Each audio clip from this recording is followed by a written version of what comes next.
finalement, au niveau de la rationalité, quel type de rationalité est à la base de chaque proposition. C'est-à-dire, c'est une question qui implique l'épistémologie de chaque ligne de pensée.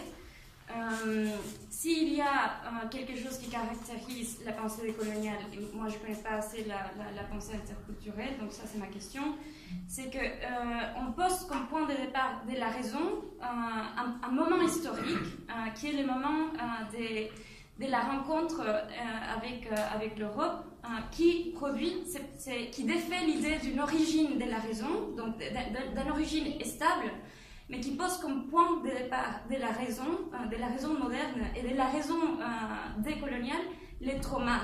Donc, c'est le moment du clivage, de ce que Ebousi Boulaga appelle la catastrophe qui émerge pour la tradition africaine avec l'esclavage, et qui produit un clivage au sein de la rationalité elle-même. Pourquoi c'est des idées qui sont expliquées dans la pensée des Du Bois et de Frantz Fanon, et dont s'inspire la pensée de Mignolo. C'est pour eux, avec la conquête de l'Amérique et la mise en esclavage, ce qui se produit, c'est une raison clivée. C'est ce qu'ils appellent la double conscience. Et la double conscience, elle travaille à partir d'imposer des critères qui sont posés comme universels et qui constituent une grille de lecture pour les coloniser. Donc, il y a ces clivages, mais qui peut devenir, si on fait un passage au niveau de la rationalité, si on fait un passage de ces traumas historiques, politiques, qui produit des effets au niveau de la rationalité, si on fait ce passage de quelque chose qui est négatif à quelque chose qui peut être positif, on peut construire, c'est le pari des gens comme Mignolo quand ils parlent de la pensée frontalière, border thinking, c'est de penser à partir de l'entre-deux. C'est aussi la pensée de Dussel, c'est l'intellectuel qui reconnaît d'abord, mais ce qui est intéressant pour moi, c'est que Dussel, il pose l'idée que oui, il y a un entre-deux, parce qu'il y a une conscience privée, mais pour arriver à un dialogue interculturel, il faut suivre un processus. Il faut d'abord commencer par affirmer sa propre culture qui a été bafouée, qui a été déniée, etc. Et ensuite, reconnaître les éléments de la modernité qui sont positifs. Et d'abord, affirmer les éléments positifs de sa culture, et puis rentrer en dialogue avec l'autre. Donc, pour faire, j'ai déjà fait une explication énorme, il y a cette idée d'une rationalité, c'est un pari épistémologique et épistémique, c'est on doit partir de ces moments historiques qui est la conquête et qui est la mise en esclavage. Parce que ce moment historique a eu des effets au niveau de la rationalité. Donc ça a eu des effets épistémiques. Et c'est ça le geste, de ramener un élément historico-politique à un processus épistémologique et épistémique. Donc, une pensée décoloniale, elle fait le pari on doit toujours partir de ces moments-là. Et l'intellectuel doit se le faire. Et ça, je crois que c'est une pari forte qui influence beaucoup. C'est une perspective qu'on prend. Ça va différencier aussi des propositions comme Renaud Latour, où on part d'une ontologie plate, etc. Et je ne sais pas si ça existe dans l'interculturalité. Parce que, ok, d'accord, on rentre en dialogue, mais à partir d'où? Est-ce que toutes les cultures ont les mêmes droits de parler Enfin, l'intellectuel de toutes les cultures peut parler de la même manière? Je crois que... Enfin, voilà, ça c'est ma question. Est-ce qu'il y a cette affirmation d'une positionnalité? Sinon, est-ce que c'est important? Voilà. Oui, c'est une grosse question. Hein? Oui. Mais rien que pour continuer, parce que je comprends comme ça en atelier, hein?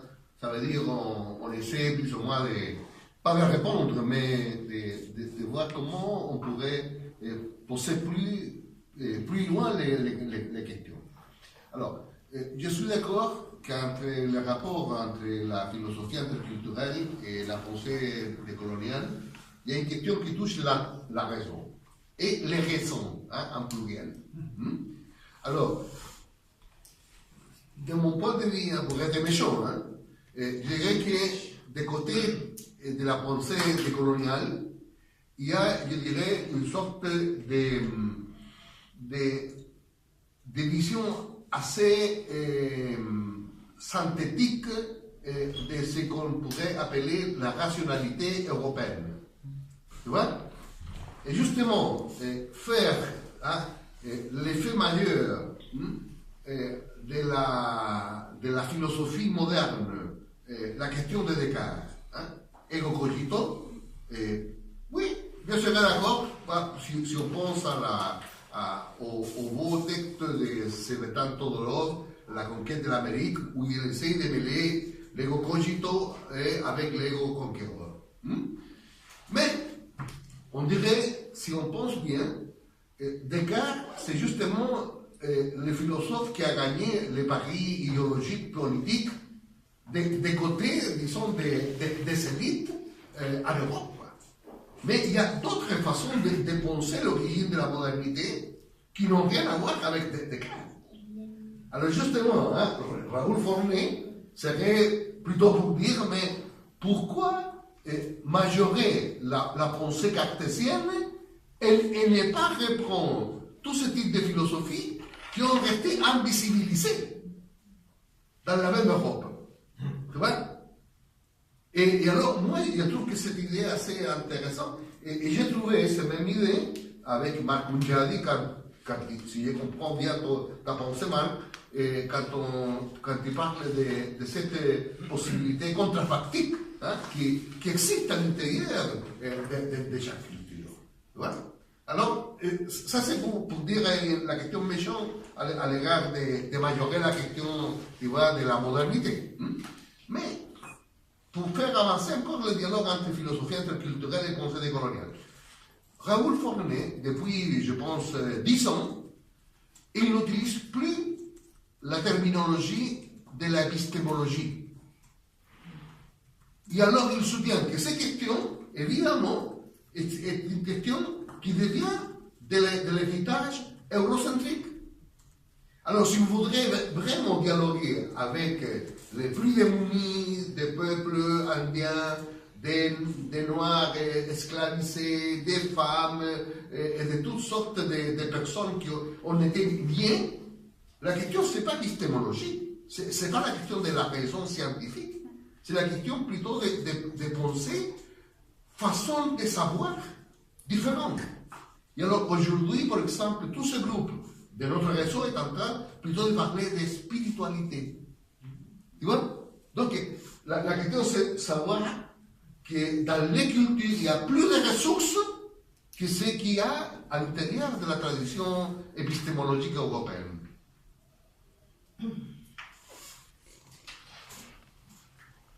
Merci. Merci d'abord pour vos 3 exposés, c'est vraiment très très riche, très enrichissant. Merci beaucoup, c'était à la fois court, dense et important. Moi, j'aimerais juste faire d'abord une remarque préliminaire sur très courte, sur la question de la symétrie et de la symétrie. Moi, je crois que il faut pas trop. Enfin, je pense qu'on gagnerait à distinguer simplement les niveaux. Bon, moi, je trouve, Ricardo, qu'il y a une petite contradiction quand à la fois tu dis que bon, il faut procéduraliser les conflits pour créer un espace politique. Et puis après, tu dis, oui, mais on peut pas sortir de la symétrie, on n'y arrivera jamais. Il ne faut pas chercher la symétrisation que tu reproches à Pascal. Moi, je trouve qu'il y a une petite contradiction là. Enfin, on pourrait en tout cas surmonter cette contradiction en distinguant, comme Juan Pablo l'a fait d'ailleurs, en disant qu'il fallait surmonter les conditions du dialogue, en fait. C'est l'expression que vous avez employée. Il faut distinguer entre les questions de genèse et les questions de validité, entre les questions de fait et les questions d'idéal. La symétrie, c'est pas un but à atteindre, au fond. C'est un présupposé de la communication. C'est très différent. On ne peut pas entrer en dialogue avec quelqu'un, vouloir le sortir de sa condition d'infériorité, par exemple, et puis ne pas en tout cas postuler, hein, ça ne veut pas dire que c'est réalisé dans la réalité, mais on ne peut pas ne pas postuler une condition de symétrie. Si vous lui donnez la parole, il faut l'écouter, il faut être prêt à entendre ce qu'il dit, etc. Et, en fait, une égalisation procédurale, bon, ça ne veut pas dire que c'est une égalisation qui est dans la réalité. Donc je crois que c'est un peu un faux débat. On confond un peu les catégories, c'est-à-dire quand on dit on n'arrivera jamais à sortir de l'asymétrie, de l'asymétrie, hein, donc la non-symétrie, on n'arrivera jamais à en sortir. C'est pas une raison pour ne pas essayer de symétriser les conditions du dialogue. C'est tout à fait différent. Parce que justement, comme tu viens gentiment de le rappeler, donc c'est contrefactuel, c'est des idéaux contrefactuels. Donc c'est pas quelque chose qui est à réaliser dans la réalité, c'est un présupposé contrefactuel de toute discussion. Bon. En ce qui concerne ma deuxième question, elle s'adresse un peu à tous les trois, au fond. Moi, je ne suis pas un familier directement de ces thématiques liées, par exemple, à l'Amérique du Sud, etc. J'étais intéressé par l'explication du concept de colonialité que vous avez donné. Et donc, je me demandais s'il n'y avait pas, et là je m'adresse aux trois, à Noélia aussi, Ricardo, s'il n'y avait pas intérêt à distinguer différents types de colonialité, justement. Parce que d'abord, je n'avais pas compris si ce qui était reproché, quand vous avez fait la synthèse sur la colonialité, si vous dénonciez la colonialité des pouvoirs politiques actuellement en place en Amérique du Sud, ou bien si c'était la colonialité plus générale du capitalisme néolibéral, homogénéisant, etc. Et c'est pourquoi je me dis que ce serait peut-être intéressant de distinguer différents types de colonialité, dans le sens que vous avez dit. Une colonialité politique, franchement politique, je veux dire, avec les pouvoirs en place, qui sont élus, etc. Eux, quel type de pouvoir, quel est leur mode d'exercice de leur pouvoir? Est-ce qu'il ne faudrait pas distinguer ça d'une colonialité économique, qui est celle des grandes entreprises, etc., tout ce que Noélia étudie? Et puis, on pourrait aussi imaginer une colonialité, parler d'une colonialité, je dirais, plus systémique, hein, plus face au système capitaliste, pas les entreprises commerçantes, au fond, qui viennent s'installer, etc., mais une colonialité plus systémique, parce que l'intérêt que j'entrevois, si vous voulez, de cette triple distinction, ce serait de dire, au fond, la colonialité politique, qu'est-ce qu'elle fait? Elle infériorise les populations, d'accord? Donc là, c'est une infériorisation qui est en regard de la colonialité politique. La colonialité économique, qu'est-ce qu'elle fait? Elle homogénéise les cultures. C'est différent, c'est pas une infériorisation, c'est une homogénéisation. Donc là, le contrepoids normatif, il est différent. Donc c'est homogénéisation. Et puis, en ce qui concerne la colonialité systémique, ce qu'elle fait, cette colonialité, c'est pas tellement d'homogénéiser, pas tellement d'inférioriser. Ce qu'elle fait, c'est qu'elle rend impuissants les acteurs, en fait. Le système dépossède, d'une manière très générale, au-delà de toutes les spécificités culturelles, il dépossède les agents de leur capacité politique, de leur force normative, en quelque sorte. Et donc, l'intérêt de la distinction, de cette triple distinction, ce serait de mettre à chaque fois un idéal normatif différent, l'un en face de l'autre. J'aimerais savoir ce que vous pensez de cette proposition. Pour réagir, bon, vous l'avez très bien décrit, parce que oui, ça c'est les trois catégories qui se sont construites à ce moment-là, mais Mignol, notamment lui, il a construit déjà une matrice coloniale de pouvoir.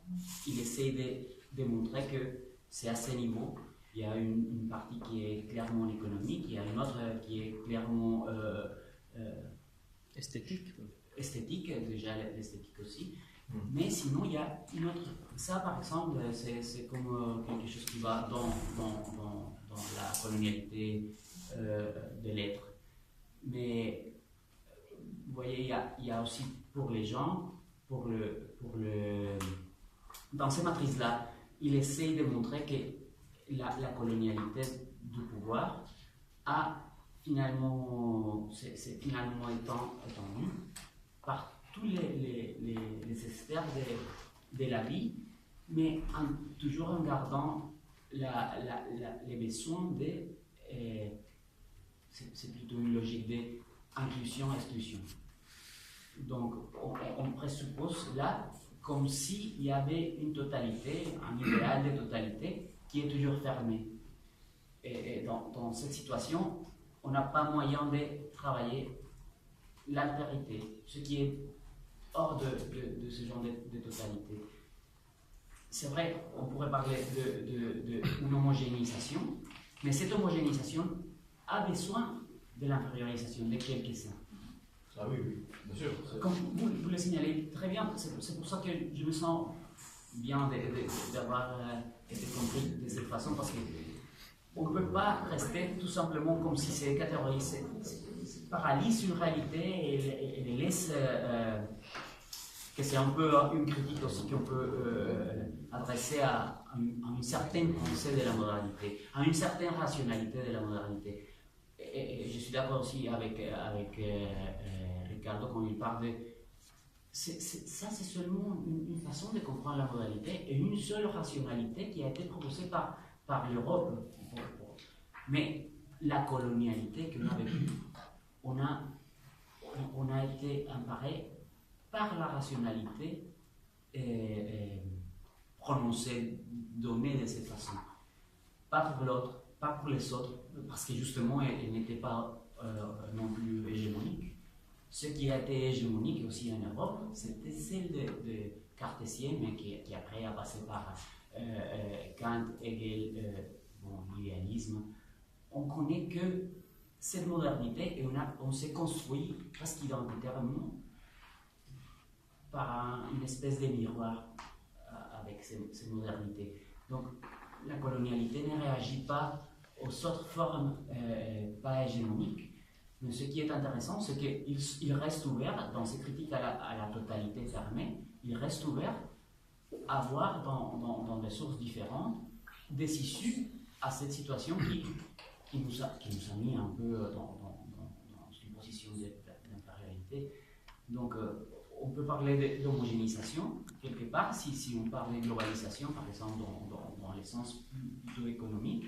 Mais ce qui est derrière, par exemple, et Noélie l'a dénoncé aussi, c'est comment cette rationalité fait de la diversité, on s'empare de la diversité, seulement pour les rendre un produit. Et puis après, mais vous restez des artisans, pas des artistes, vous êtes des artisans. Les indigènes, les Africains, je parle de la politique, l'endroit où je peux être beaucoup plus proche. Mais ce qui arrive là, c'est justement une logique qui présente son côté là. Bon, maintenant, je te reconnais, comme je disais tout à l'heure, je te reconnais parce que toi, tu as un bon produit, mais tu restes comme ça. Tu dois être toujours inférieur. Et c'est là où je vois que la colonialité comme catégorie se développe encore, notamment Mignolo en parlant d'une matrice coloniale de pouvoir, et qu'on pourrait pas universaliser, mais plutôt établir des rapports avec, c'est clair, hein, avec les Africains, les Indiens, les vrais Indiens, les Indiens de l'Inde, même les Chinois et les Japonais, sans savoir avec une colonisation comme la nôtre. Mais on a des rapports qui sont beaucoup plus proches que ceux qu'on pourrait établir avec les États-Unis. Paul, et je me souviens de l'exemple de l'esthétique, par exemple que dans les musées, c'est l'expression de la mise en place de la homogénéisation. Par exemple, il y a la littérature. Hein? Il y a la littérature et il y a la littérature de l'Amérique latine. C'est comme un un sous-produit, c'est littérature parce que tout te ressemble à ce que je fais, mais tu es littérature de l'Amérique latine. Tu es artisan, mais n'est pas artiste. Hein? Mais, olé, attention, oui, parce que tu as travaillé la totalisation de la Russie, tu connais de l'Union soviétique, tu connais sa situation. Je ne sais pas si... Parce que je suis d'accord quand vous dites qu'il y a une façon de normativité différenciée. Mais je crois que la domination de l'Europe occidentale en face de l'Amérique, de l'Afrique, encore. Hein. Et l'Asie, je ne sais pas comment c'est la situation avec l'Asie, mais la Russie, c'est une totalité dans l'opposition de l'Europe. Il y a une tension permanente jusqu'à aujourd'hui. L'Occident, la Russie maintenant, de Poutine. Hein.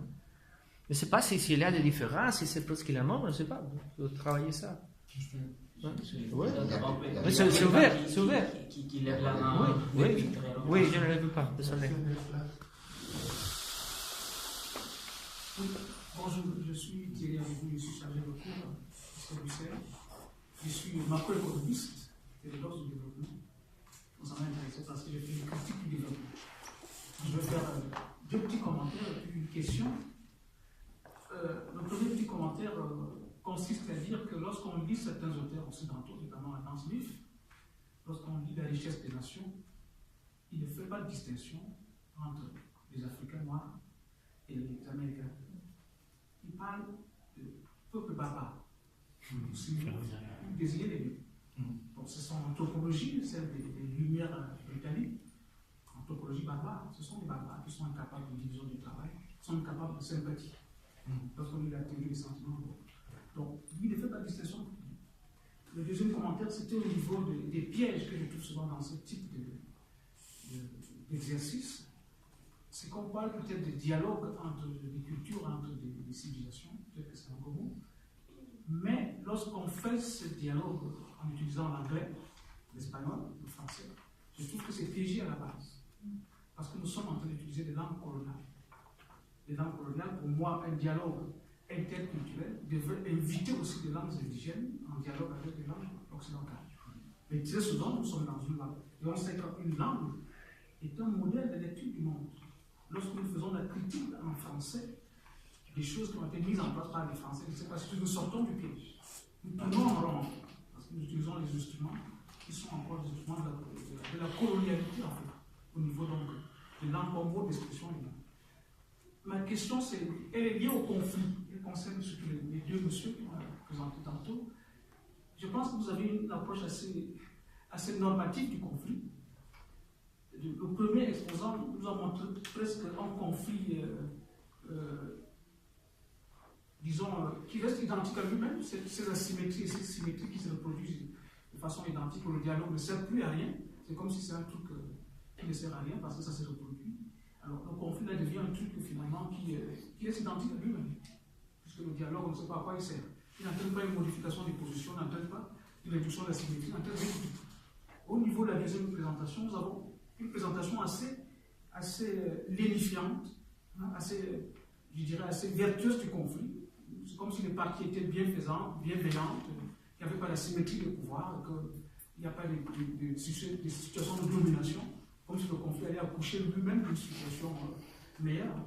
Alors, je crois que vous êtes dans une approche assez normative du conflit. Est-ce qu'il n'est pas intéressant, je vous pose la question, d'insister sur les conflits réels et d'étudier la rupture des conflits réels et de nous dire ce que ces conflits réels, dans leur rupture, nous ont apporté. Pas de faire une analyse ex ante des conflits, de donner par exemple une normativité au niveau des conflits. Et par rapport à madame, je voulais savoir ce que c'est par exemple une intellectualité plus interne, comme vous l'avez. Voilà, je n'ai pas bien compris, j'aimerais vous expliquer encore mieux ça.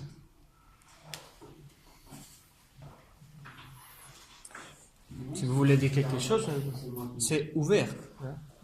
Mais pas frontal. Déjà réagir à la question que monsieur disait. Moi, je sais que quand je parle du conflit comme possibilité, c'est justement quelque chose qui n'est pas normativisé, mais même pas prévu. C'est justement pour moi quelque chose, on le vit en Colombie depuis très longtemps. C'est un conflit en plus très violent. C'est pas quelque chose qu'on part exempté d'un conflit comme si c'était quelque chose pour moi complètement idéalisé. C'est vraiment quelque chose qu'on vit. Moi, j'ai vécu toujours dans un pays en guerre, sans avoir reconnu jamais que c'était une guerre civile. bon, si on prend toute l'histoire de la Colombie, on n'a jamais vécu un moment sans conflit. Mais quand je parle de conflit comme possibilité, je ne parle pas